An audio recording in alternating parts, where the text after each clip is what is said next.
Bien, y cuando nosotros hablamos de estrategias o de factores organizacionales, perdón, de estrategias para prevenir riesgos relacionales en el entorno laboral, que es muy diferente al hablar de riesgos psicosociales, ¿ok? Vamos a entenderlo desde este aspecto. Al hablar de estrategias para prevenir los riesgos relacionales en el entorno laboral, tenemos que comprender que existen estos riesgos a referencia de condiciones del entorno que afectan el bienestar psicológico de los trabajadores. O sea, aquí ya estamos hablando de que no solamente afecta el entorno en el sentido de que todo lo que está a nuestro alrededor de alguna u otra forma va a impactar siempre en nuestro estado de equilibrio emocional. Bien, cuando nosotros hablamos de estos riesgos psicosociales, estamos hablando más de entornos como, por ejemplo, la sobrecarga de trabajo, factores de tiempo, la presión del tiempo. Al hablar de relacionales, ya estamos hablando de patrones asociados al bienestar del trabajador. ¿Ok? Estos riesgos no se originan en eventos aislados, sino que son patrones sostenidos de interacción que generan tensión, inseguridad y desgaste emocional. Es decir, por ejemplo, si hay conflictos dentro de la organización, si hay conflictos entre áreas o conflictos entre las personas, ¿bien? Si de alguna u otra forma las personas también están teniendo una sobrecarga de trabajo y no lo saben canalizar, no saben cómo manejar la tensión, la presión, ¿ok? Se va a generar este tipo de riesgos. Por eso es que desde la psicología ocupacional, los riesgos relacionales constituyen una dimensión crítica de riesgo psicosocial. O sea, allí es la parte crítica de encontrar un riesgo psicosocial. ¿Cuáles son nuestros riesgos psicosociales? Recuerdan que era el estrés laboral, el mobbing o el acoso laboral, el desgaste profesional o el estrés o síndrome de burnout. ¿Ok? Entonces, esto de aquí ya habla más allá de la dimensión de un riesgo psicosocial normal. Ya hablamos de un riesgo que puede afectar la salud emocional del trabajador, la salud mental del trabajador. Está asociado al clima laboral, la percepción de apoyo social, la confianza organizacional y la salud mental y emocional. ¿Bien? Hablamos de una salud mental, una salud, una higiene mental que definitivamente puede afectar. ¿Ok? ¿Cuáles son aquellos factores organizacionales que favorecen los riesgos relacionales? Es decir, ¿qué es lo que hace que estos riesgos puedan estar latentes? Primero, una comunicación deficiente, es decir, cuando no existe en realidad estilos de comunicación que favorezcan las relaciones interlaborales. Por ejemplo, cuando existe más comunicación agresiva que asertiva, o cuando hay una comunicación más pasiva que asertiva, ¿ok? Cuando vienen las ofensas, cuando viene el daño, cuando las personas en realidad creen de que comunicándose de esa forma van a llegar a un acuerdo, es decir, cuando existe ya ciertas manifestaciones que no van a ayudar o que no van a contribuir justamente a que todo fluya de manera adecuada. Una comunicación deficiente se manifiesta cuando la información es incompleta, tardía o contradictoria, cuando no llega a tiempo, cuando no prestamos atención a lo que se está diciendo, cuando, por ejemplo, tengo que transmitir algo y simplemente digo, ya, bueno, ya sí debe estar así, pues, ¿no? No sé, no me acuerdo. Cuando la información es incompleta, ¿qué es lo que sucede? No llega tal cual y ahí es donde se generan justamente los conflictos. Cuando es tardía o contradictoria, cuando estoy un poquito en duda y no sé exactamente qué decir. Cuando predominan los rumores y la desinformación, eso también es importante. Bien, cuando no se está dejando llevar, o sea, cuando no es clara la transmisión, ahí también influye mucho. Otro aspecto, bien, es el tema de que no existen espacios de escucha ni de retroalimentación. Cuando las personas de repente necesitan un espacio para sentirse escuchados, sentirse oídos en algo, y no dan esos espacios, también esto desfavorece un poco a que exista una buena comunicación. Y esto genera confusiones, malos entendidos y conflictos interpersonales, aumentando la percepción de inseguridad psicológica. ¿Cuáles son aquellos liderazgos autoritarios o ausentes? Ese es otro factor también. Cuando el líder, en vez de buscar una solución frente a un conflicto, genera el conflicto cuando ambas partes no pueden llegar a un acuerdo. ¿Okay? Y solamente se rigen en lo que yo creo que puede ser. Supongamos que en el área existe un conflicto y el líder solamente se enfoca en decir, ah, ok, ustedes dos solucionen y luego me cuentan de qué se trata. El liderazgo es un factor determinante en la convivencia laboral. Los riesgos relacionales aumentan cuando, uno, el liderazgo es autoritario, es decir, existe mucho control excesivo, descalificativo e impositivo. Cuando el liderazgo es ausente, existe la falta de orientación, indiferencia ante conflictos, es justo lo que les comento, de que cuando dos personas se llevan mal y el líder simplemente dice, pero ustedes tienen que solucionar sus problemas. Ok, pero ¿dónde queda el líder? El líder no puede tener esa respuesta, tiene que involucrarse en el conflicto, tiene que darle solución a él. Ambos estilos favorecen la aparición de hostigamiento, abuso de poder y conflictos no resueltos. Otro factor es la falta de normas claras de convivencia. La ausencia de normas genera ambigüedad conductual, normalización de prácticas inadecuadas, dificultad para intervenir oportunamente. Y es que cuando no se definen los límites claros, los trabajadores no saben qué conductas son aceptables ni cómo actuar ante situaciones de conflicto. Bien, entonces, tenemos tres factores relacionales importantes: la comunicación deficiente, liderazgos autoritarios o ausentes y la falta de normas claras de convivencia. Y ustedes dirán, pero ¿por qué es importante definir estas normas? ¿Por qué es importante que tengamos claro lo que vamos a hacer? Cuando no se tiene con claridad este tipo de situaciones, lo que pasa es de que las personas al final, al no tener claro algo, pueden confundirse en algún rol, pueden normalizar algo que está inadecuado. Por ejemplo, pueden pensar de que interrumpir en una conversación, en una charla está bien, faltar el respeto o tener bromas subidas de tono dentro de un proceso de comunicación es correcto, porque no se están tomando las normas claras dentro de la convivencia, o simplemente el respeto y el valor de la empatía. También tenemos la baja percepción de justicia y respeto. Esto es asociado cuando existe la desconfianza y el resentimiento, o las conductas defensivas presentes como las pasivos agresivos. Cuando las decisiones se perciben como arbitrarios o desiguales, se deterioran las relaciones y sentido de pertenencia. ¿Cuáles son aquellas estrategias preventivas para la gestión de riesgos relacionales? Primero hablamos de la promoción de la comunicación asertiva. Asertivo significa poder expresar lo que yo pienso y siento sin afectar a la otra persona. Es la manera que yo tengo de comunicar algo, diciendo las cosas con mucha claridad, tomándole siempre sentido a todo, sin llegar a la ofensa o a la agresividad. La comunicación asertiva permite expresar ideas necesarias, perdón, ideas, necesidades y desacuerdos con respeto, de forma clara, sin agresión ni sumisión. Su promoción reduce conflictos, mejora la cooperación y fortalece las relaciones laborales. Otro aspecto es el desarrollo de habilidades socioemocionales. Aquí hablamos que las habilidades socioemocionales son competencias preventivas, clave entre ellas, por ejemplo, la autoconciencia emocional, la regulación emocional, la empatía y manejo de conflictos. Son habilidades socioemocionales o en algunos casos también son asociadas a las habilidades blandas, que permiten definitivamente poder tener una mejora que en los procesos y en las habilidades que las personas en realidad pueden tener para mejorar la parte también emocional. Otro aspecto, el liderazgo saludable y preventivo. ¿A qué nos referimos con un liderazgo saludable?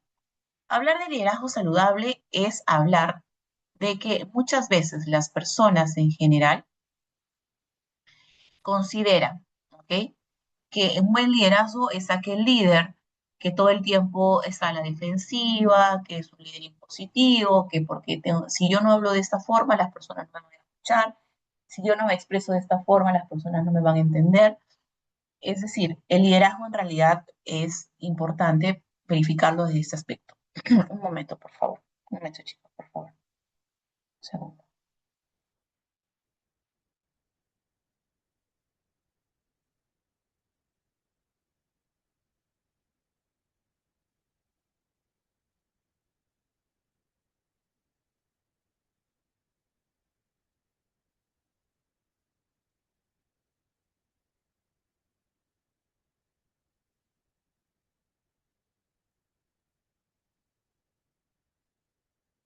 Ok,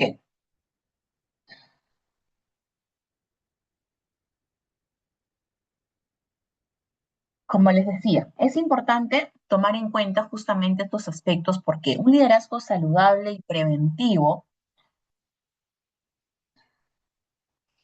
Un liderazgo saludable y preventivo se caracteriza por la escucha activa, retroalimentación respetuosa, manejo adecuado del poder, intervención temprana ante conflictos. Bien, los líderes cumplen un rol fundamental como modelos de conducta y agentes preventivos del riesgo relacional.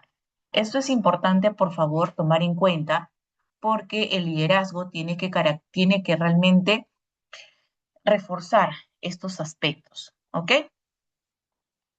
El trabajo en equipo basado en el respeto. El trabajo en equipo tiene que promover en todo momento la escucha activa, los valores que tienen que predominar, el apoyo mutuo, la colaboración y siempre el reconocimiento del otro. Es decir, está bien lo que estás haciendo, me encanta tu trabajo, te felicito por el día de hoy. Y el tema más importante es la responsabilidad compartida. Cuando nosotros hablamos de un trabajo en equipo, estamos hablando de que el equipo se basa justamente en el cumplimiento de objetivos. ¿Qué es la responsabilidad compartida? No es el hecho de decir, ok, ya bueno, yo me equivoqué, yo fui responsable de esto y el líder, bueno, asume como líder cierta responsabilidad, pero hay que tomar en cuenta que una sola persona no puede ser responsable de algo cuando estamos hablando de un trabajo en equipo, ya que todos contribuyen a que realmente esto se pueda cumplir. Si una persona falla, falla todo el equipo. No podemos señalar y decir, no, es que tú lo hiciste mal y por eso fallamos todos, porque todos trabajan bajo un mismo objetivo. Por eso hablamos de una responsabilidad compartida. El respeto como valor central previene rivalidad, exclusiones y conflictos innecesarios. Bien, entonces sí es importante que podamos tomar en cuenta estos factores. Bien, porque, a ver,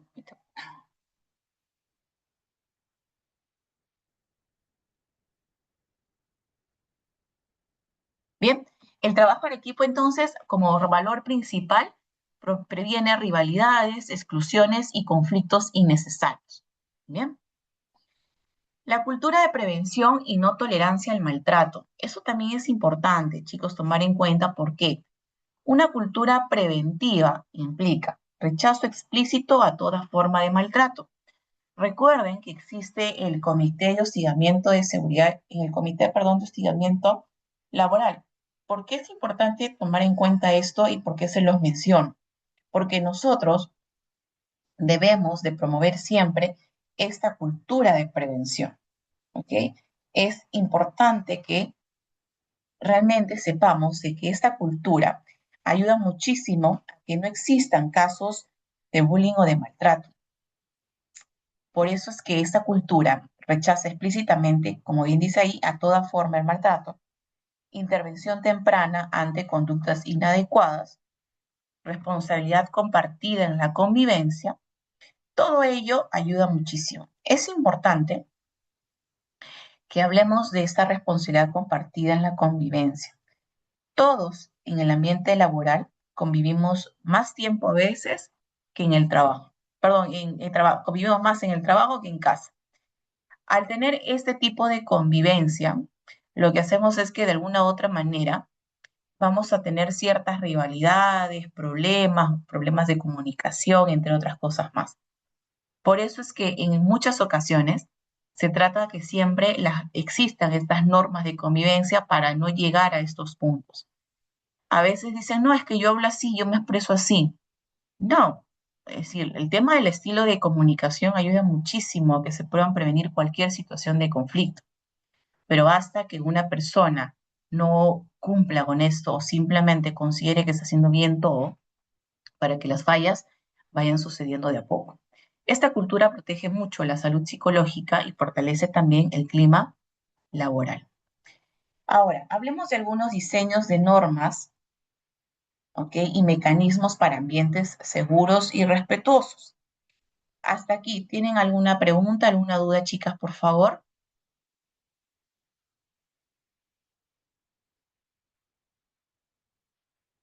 Ok, bien. ¿Seguimos entonces? Ok, muchas gracias, Chantal.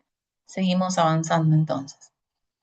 ¿Cuáles algunos diseños de normas y mecanismos que podemos tener en ambientes seguros y respetuosos? El primero es los fundamentos psicosociales de las normas de convivencia. Bien, esto es importante mencionar.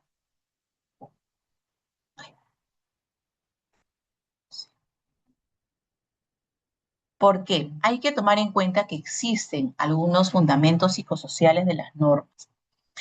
Las normas de convivencia laboral constituyen un factor protector psicosocial, ya que regulan las interacciones, reducen la ambigüedad conductual y fortalecen la seguridad psicológica.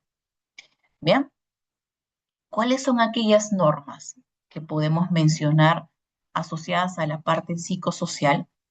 Primero, desde la psicología organizacional, las normas son las siguientes. Definen lo permitido, esperado y no tolerado. Disminuyen la percepción de arbitrariedad y abuso de poder. Favorecen la autorregulación y la corresponsabilidad y previenen la escala de conflictos interpersonales. Cuando no existen normas claras, los trabajadores, ¿qué es lo que pasan? Tienden a normalizar conductas inadecuadas, evitan reportar por miedo o desconfianza y desarrollan estrés, desmotivación y aislamiento social. Ahora, es importante que nosotros entendamos y sepamos estos aspectos. ¿Por qué? Muchas veces se va a encontrar un estilo de liderazgo muy autoritario, lo que hace que las personas en realidad, en vez de empezar a trabajar en equipo, o que sientan que pueden estar trabajando en equipo, o que sientan en su líder un respaldo, lo único que van a lograr es que las personas generen miedo, miedo de repente frente a una situación, miedo a que reporten algún abuso o alguna incomodidad, porque están justamente sujetos a un tema contractual también. Dicen, si es que yo hago esto, si yo reporto aquello y si le digo esto a mi jefa, de repente ya no me va a querer renovar el contrato y generamos temor y miedo ante ello, cuando en realidad no tendría por qué ser así. Las personas muchas veces están justamente con este tipo de pensamientos que hacen que no lleguemos a un punto, ¿ok? Es importante también lograr esto para poder evitar que se generen más situaciones de estrés y sobre todo el tema de desmotivación y un aislamiento social. ¿Cuáles son los principios para el diseño de normas efectivas?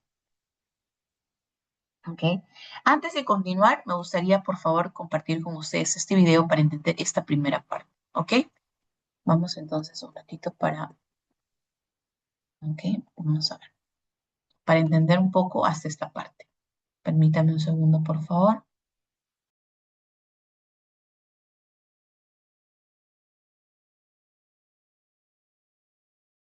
Hola amigos, este es un nuevo video de Conduce tu empresa. El día de hoy aprenderemos qué es gestión de riesgos, beneficios, tipos y etapas. Si te gusta este contenido, no te olvides de darle me gusta y suscríbete a nuestro canal. Recuerda que cada semana subimos un nuevo video que facilita formación de profesionales con la capacidad de desarrollar organizaciones exitosas. Ahora empecemos. Nada es perfecto. Es una frase común y cierta. La perfección existe solo en la mente de las personas. Pasando a la realidad, esta palabra se transforma en un probable. En la realidad siempre existirá la incertidumbre y surgirán las denominadas imperfecciones, es decir, estamos sujetos a riesgos. Es por eso que el día de hoy aprenderemos qué es la gestión de riesgos, cuáles son los beneficios de la gestión de riesgos, etapas del proceso de gestión de riesgos. ¿Qué es la gestión de riesgos? La gestión de riesgos es el proceso de identificar, analizar y responder a los factores de riesgo a lo largo de la vida de un proyecto. La gestión de riesgos se puede definir como el proceso de toma de decisiones en un ambiente de incertidumbre. El éxito de las organizaciones exige ser excelentes en la gestión de riesgo. Por lo tanto, el líder de negocios debe tomar conciencia del riesgo, distinguir sus distintas naturalezas para conocer la forma de mitigar o minimizar sus efectos. ¿Cuáles son los beneficios de la gestión de riesgos? Entre los beneficios más resaltantes de la gestión de riesgos se tiene: mejora el proceso de toma de decisiones. Al tener información sobre los riesgos de nuestro proyecto o negocio, podemos tomar decisiones más acertadas. Ofrece una visión integrada del negocio. La gestión de riesgos muestra las oportunidades y amenazas que posee la organización. Por lo tanto, la organización está en condiciones de aprovechar las oportunidades y mitigar las amenazas de forma proactiva. Mejor asignación de recursos. La gestión de riesgos permite asignar de forma eficiente los recursos financieros y operativos de la compañía. Reduce las sorpresas y pérdidas de operación. Las organizaciones adquieren mejores condiciones para identificar eventos potenciales y establecer respuestas a ellos, lo que reduce las sorpresas y los costos o pérdidas asociados. Desarrolla un sistema de control. La gestión de riesgo desarrolla un sistema de control para dar una respuesta oportuna a cada riesgo latente. Etapas del proceso de gestión de riesgos. La gestión de riesgos posee 4 etapas, las cuales son: identificación y clasificación del riesgo, análisis y cuantificación del riesgo, tratamiento de riesgos y control y monitorización del riesgo. Ahora veamos más a detalle cada una de ellas. Identificación y clasificación del riesgo. Aquí se determina cuáles son las exposiciones más importantes al riesgo en la unidad de análisis, es decir, en una familia, en una empresa o una entidad. Análisis y cuantificación del riesgo. Es la cuantificación de los costos asociados a riesgos que ya han sido identificados. Tratamiento de riesgos. Depende de la postura que se quiera tomar. Aquí tenemos 2 estrategias que se deben aplicar: estrategia de evitación y estrategia de minimización. Estrategia de evitación.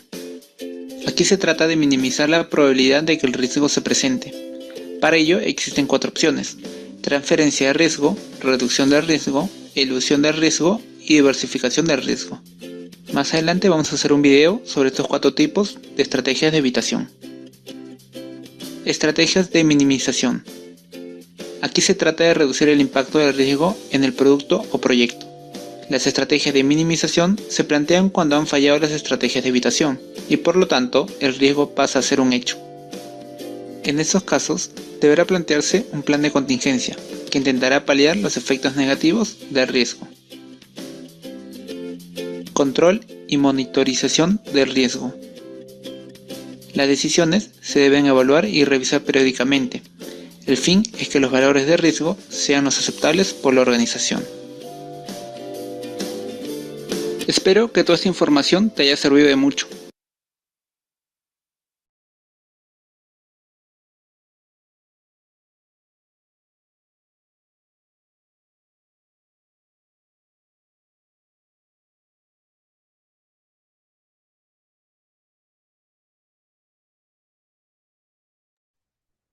Ok, dice, cuando nosotros hablamos de riesgos, en general, tenemos que tomar en cuenta que existen varios factores importantes.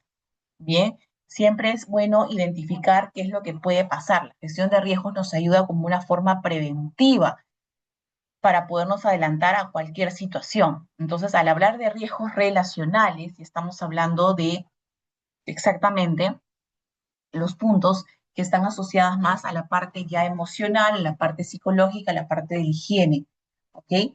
Pero en sí es importante entender justamente qué son los riesgos, o sea, qué es una gestión de riesgos, por dónde parte todo lo que es los riesgos psicosociales, los riesgos relacionales, los factores de repente externos a ello, pero sí es importante entenderlo desde ese aspecto, ¿ok? Bien, entonces hemos visto ya que tenemos diferentes tipos de gestiones. Ahora, como hemos visto aquí, existen algunos principios para el diseño de normas efectivas. Las normas de convivencia, ¿ok?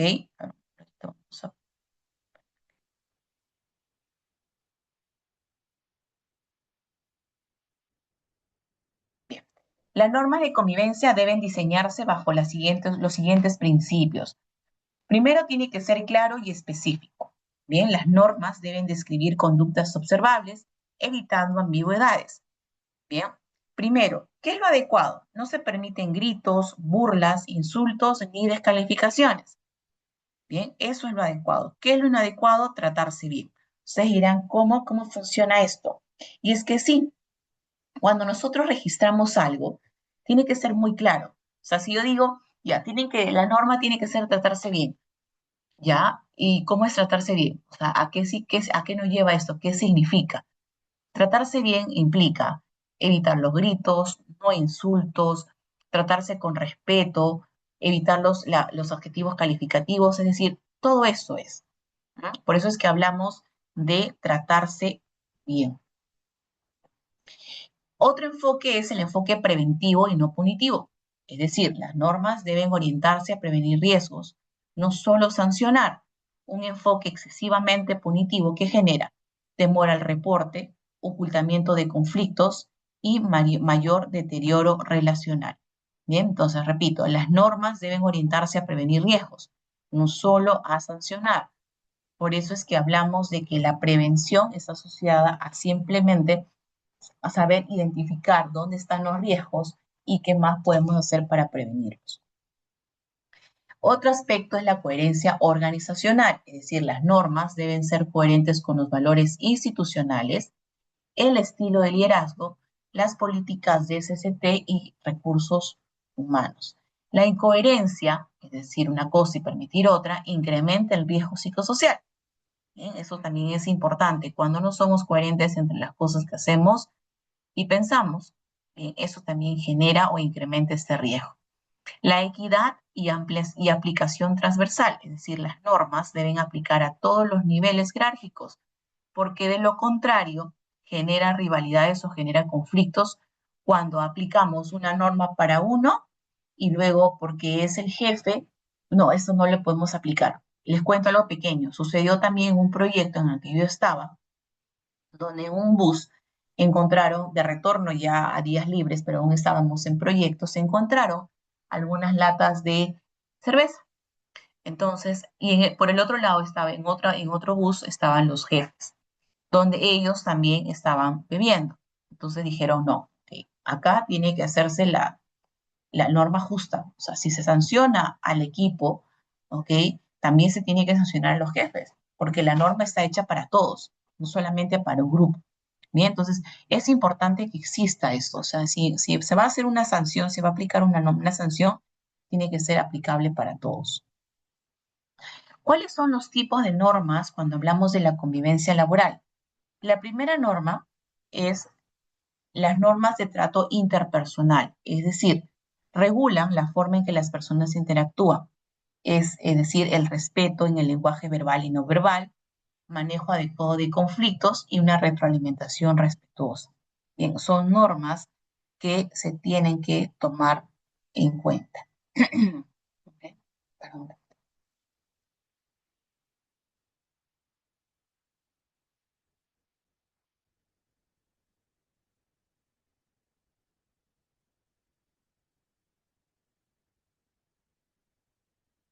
Bien, es importante entonces, por favor, tomar en cuenta estos tipos de normas de convivencia. Bien, normas de trato interpersonal, ¿ok? Respeto y manejo adecuado de conflictos, además de las normas de comunicación, es decir, un uso adecuado de canales formales, prohibición de rumores, difamación o desinformación y promoción de la comunicación clara y oportuna. Mm.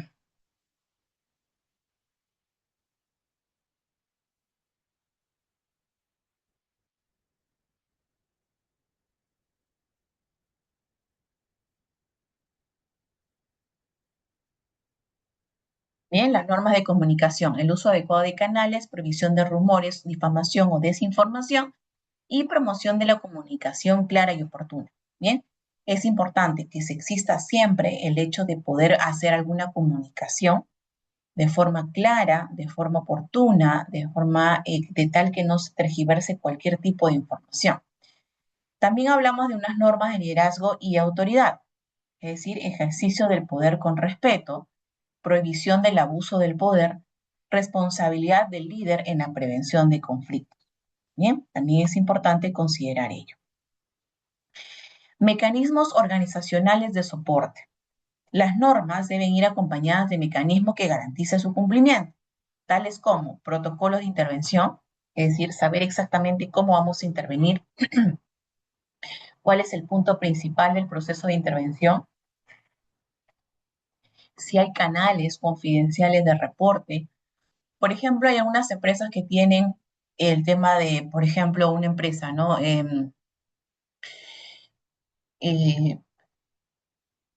Minería te escucha, supongamos, ¿ok?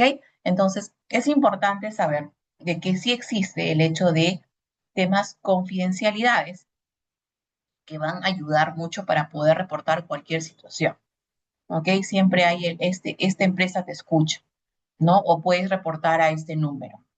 Está también el comité de convivencia o de seguridad y salud en el trabajo. El comité ayuda muchísimo a poder reportar también cualquier situación que esté siendo irregular. Procedimientos de mediación y orientación, programas de sensibilización y capacitación continua. Sin estos mecanismos, las normas se perciben como simbólicas y pierden también eficacia. ¿Cuál es el impacto psicosocial de ambientes seguros y respetuosos?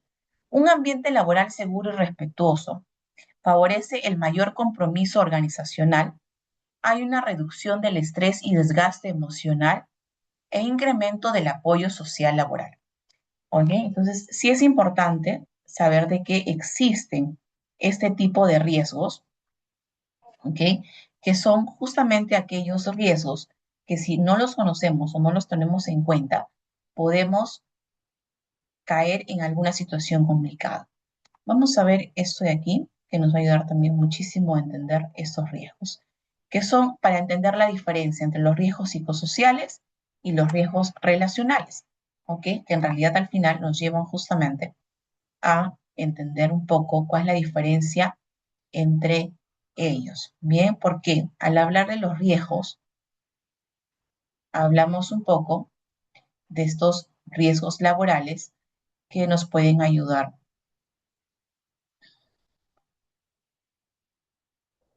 entenderlo. Vamos a ver, por favor. Riesgos en el área de trabajo. La prevención de riesgos laborales se puede definir como el conjunto de actividades y medidas a llevar a cabo dentro de la empresa con el fin de evitar o disminuir las posibilidades de que cualquiera de los trabajadores pueda sufrir algún tipo de daño derivado de su trabajo. Estos daños pueden ser tanto accidentes y lesiones como enfermedades o patologías derivadas del desempeño de las actividades. Riesgo físico-químico. Involucra objetos, elementos, sustancias y fuentes de calor que podrían, bajo ciertas condiciones, provocar incendios o explosiones. Riesgo químico. Se relaciona con sustancias que cuando entran en contacto con el trabajador pueden provocar lesiones, intoxicación o quemaduras. Riesgo psicosocial. Está relacionado con los hábitos dentro de la organización que pueden impactar en la salud del empleado y el rendimiento de su trabajo. Riesgo biológico. Se vincula con los agentes orgánicos, animados o inanimados, hongos, virus o bacterias que viven en ambientes laborales cerrados, calientes y húmedos y que pueden generar enfermedades infectocontagiosas. Riesgo ergonómico. Se presenta cuando el mobiliario de la empresa no se adecua correctamente a la fisionomía humana. Generalmente causa sobreesfuerzo en el empleado, posturas y movimientos inadecuados, así como lesiones musculares. Riesgo físico. Es producido cuando el ruido, la iluminación, la radiación o la temperatura son elevadas. La alta vibración podría deteriorar los tejidos y órganos del cuerpo.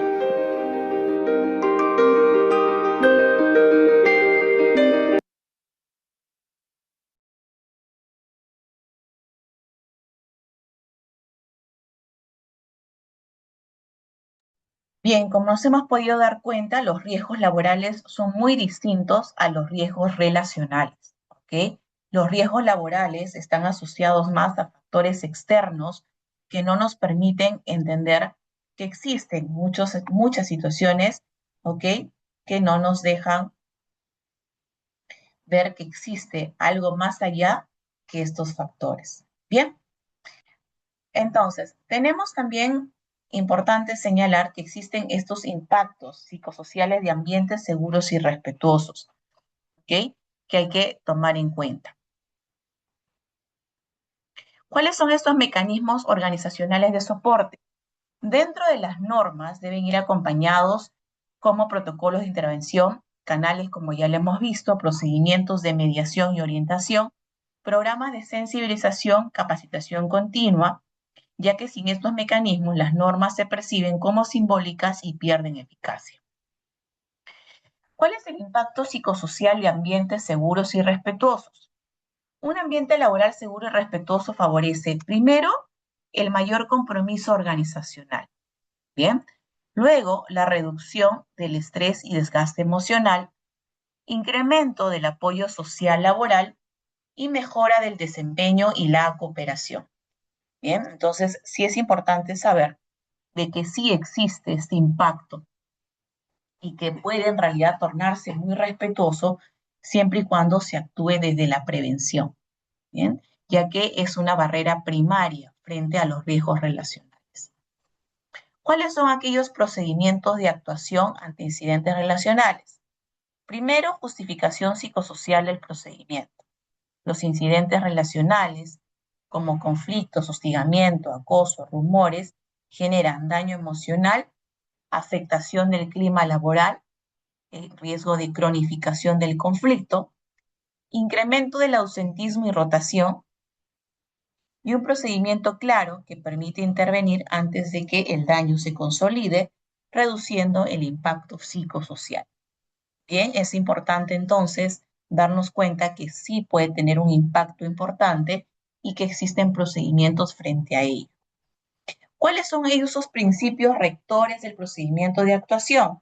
Primero está la confidencialidad. Es importante que no se revele el dato de la persona perjudicada. Es importante proteger siempre a las personas involucradas porque la falta de confidencialidad es una de las primeras barreras para denunciar, ¿no? Cuando a veces las personas no sienten de que tienen esa confidencialidad o sienten que no pueden confiar en ellas, justamente es que ya se pierde este procedimiento y dices, no, ya no quiero trabajar así, no deseo trabajar de esta manera. Luego hablamos de la imparcialidad y objetividad, y es que la actuación debe basarse en hechos y evidencias, evitando juicios anticipados, favoritismos o revictimización. ¿Ok? Si yo voy a ser justo para uno, tiene que ser para todos, como ya lo hemos mencionado. ¿Ok? Y tiene que basarse siempre en evidencias, no en suposiciones o en lo que la persona me dijo o no me dijo, sino tienen que ser factores de mucha evidencia. Luego hablamos de un enfoque restaurativo, es decir, el enfoque no solo es sancionar, sino también reparar el daño, restablecer relaciones funcionales o prevenir recurrencias. Y luego hablamos de una protección psicosocial, ¿ok? Que se debe priorizar la protección emocional de las personas afectadas, evitando exposiciones innecesarias. ¿Bien? ¿Cuál es la clasificación de incidentes relacionales? Para una intervención adecuada, los incidentes pueden clasificarse en primero, conflictos interpersonales leves, conductas inadecuadas reiteradas, hostigamiento laboral, abuso de poder, acoso laboral o psicológico, y cada nivel requiere también medidas diferenciadas. ¿Cuáles son aquellas etapas del procedimiento de actuación? Primero es la recepción del reporte. Hay que recepcionar a través de los canales formales y confidenciales un registro objetivo de la situación, es decir, anotar con exactitud y precisión qué es lo que pasó, cómo se dio, es también muy importante. Luego, el registro objetivo de la situación, escucha activa sin juicios. Solo escucho, presto atención, no emito ningún juicio asociado a ello. Está también la evaluación inicial del riesgo. Esta se analiza a través de la gravedad de la conducta, la frecuencia, el impacto emocional y la relación jerárquica. Esta etapa define la urgencia y tipo de intervención, ¿okay? Porque sí es importante tomarlo en cuenta ello. ¿Okay? Hablamos también de una investigación y análisis, o sea, entrevistas individuales, revisión de evidencias, análisis conductual, carga laboral, liderazgo, clima. Luego es la intervención, que puede incluir medición, orientación psicolaboral, medidas correctivas, sanciones si corresponde. ¿Okay? Luego hablamos de un seguimiento y cierre, que es la verificación de cambios, acompañamiento psicosocial y registro y cierre formal del caso. Implica entonces de que nosotros debemos en todo momento tener este procedimiento. No es conveniente saltarnos el procedimiento. Hay que seguir paso a paso cada uno de ellos para saber con precisión de qué podemos, cómo es que podemos avanzar con ello. ¿Cuáles son los riesgos de no contar con procedimientos claros? Si no tenemos el procedimiento claro, si no sabemos con exactitud en qué nos vamos a basar para poder realizar este tipo de denuncias, vamos a pasar justamente a que la ausencia de este procedimiento puede generar normalización del maltrato, incremento del estrés crónico, deterioro del clima laboral, riesgo legal y reputacional para la organización. Entonces, por eso es que sí es muy importante que los riesgos tengan, que todo tenga siempre un procedimiento claro, porque de lo contrario podemos caer justamente en esto. ¿En qué consiste la integración del procedimiento con la gestión de seguridad y salud y trabajo? Primero, que los procedimientos deben integrarse a la evaluación de riesgos psicosociales. Es decir, tenemos que tomar en cuenta que nosotros tenemos una evaluación de riesgos.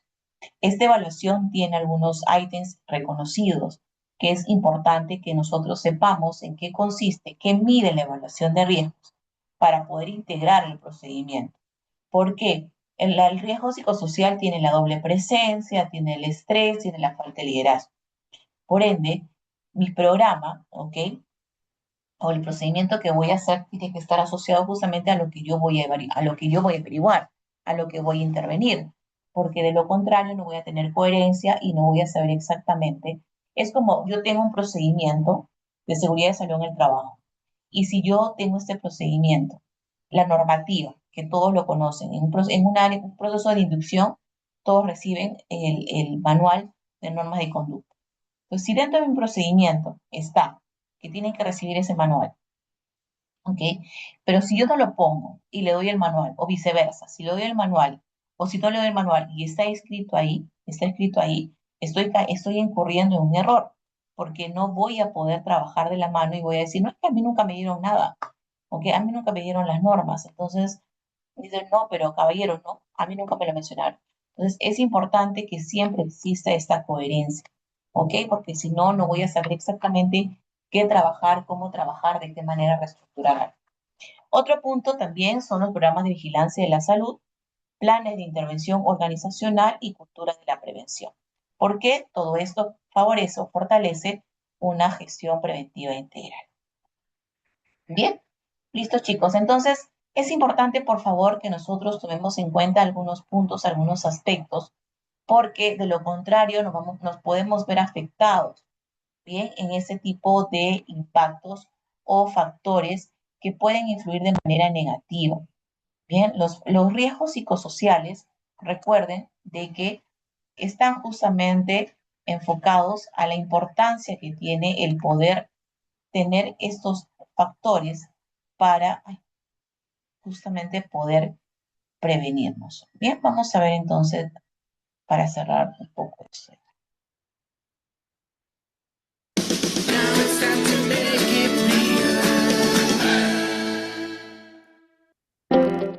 Los riesgos psicosociales son las consecuencias psicológicas, físicas y sociales negativas que se derivan de deficiencias en el diseño, organización y gestión del trabajo. No existe un listado cerrado y reconocido de los tipos de riesgos psicosociales, pero algunos de los más frecuentes son los siguientes: estrés laboral, violencia laboral, acoso sexual, inseguridad contractual, síndrome burnout, conflicto familia-trabajo y trabajo emocional. Existe cierta confusión entre los riesgos psicosociales y los factores de riesgo psicosocial. Podemos entender los riesgos como las consecuencias y los factores de riesgo como las causas. Los factores de riesgo psicosociales son aquellas características de las condiciones de trabajo y sobre todo de su organización, que afectan a la salud de las personas a través de mecanismos psicológicos y fisiológicos, a los que también llamaremos estrés.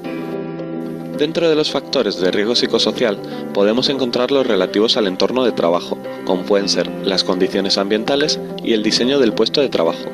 Los relativos a la organización de tareas y funciones, como puede ser el ritmo de trabajo, la monotonía, la carga de trabajo, el nivel de responsabilidad. Factores de organización del tiempo, como pueden ser las pausas y duración de la jornada, la flexibilidad de horarios y los trabajos a turnos. También tenemos la estructura de organización del trabajo, como puede ser la participación y decisiones del trabajador, el estilo de mando, la comunicación en la empresa, las relaciones personales y el apoyo social. Y por supuesto también los factores personales del trabajador.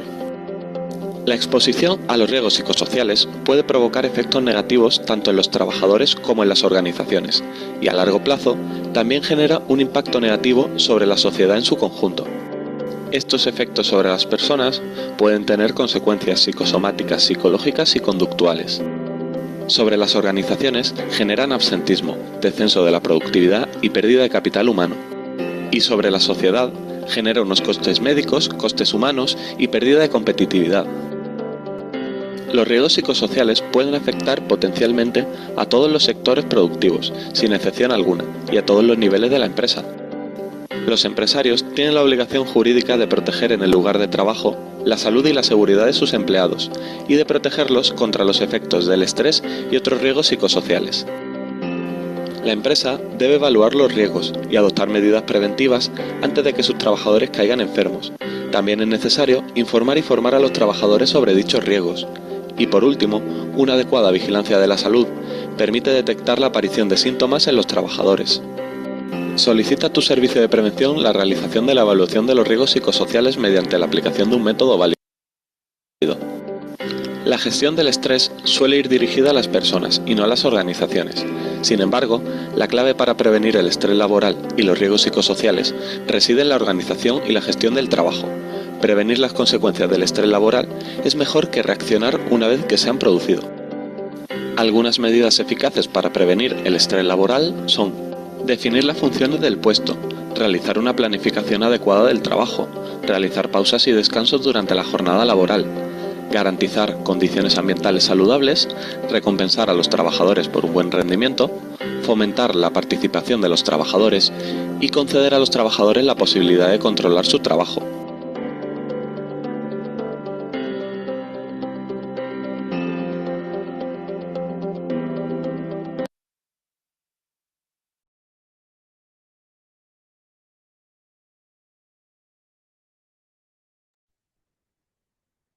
Bien, chicos, entonces es importante, por favor, tomar en cuenta estos aspectos, porque de lo contrario vamos a de repente caer en algunos errores, no vamos a saber cómo manejarlo. Entonces sí es importante el tema de poder integrar todos estos factores, conocer cuáles son los riesgos relacionales, qué procedimientos tenemos, ¿ok? Y recuerden que la diferencia entre unos riesgos psicosociales, que es lo que acabamos de escuchar hace un momento, con los riesgos, las relacionales, están asociadas justamente a la salud mental del trabajador, que es algo que tenemos que enfocarnos y conocer también para poder justamente saber la diferencia. Entonces, nuevamente, para poder ya cerrar nuestro taller del día de hoy, nos quedamos con esto, ¿ok? Para la integración del procedimiento con la gestión, hay que conocer, repito, siempre la evaluación de riesgos psicosociales, hay que tener esta medición, hay que integrar programas de vigilancia en la salud, planes de intervención organizacional, cultura de prevención, ya que esto fortalece una gestión preventiva integral. Bien, listo chicos, entonces que tengan muy buenas noches, felices fiestas, ya nos estamos viendo en otra oportunidad. Muchas gracias, buenas noches.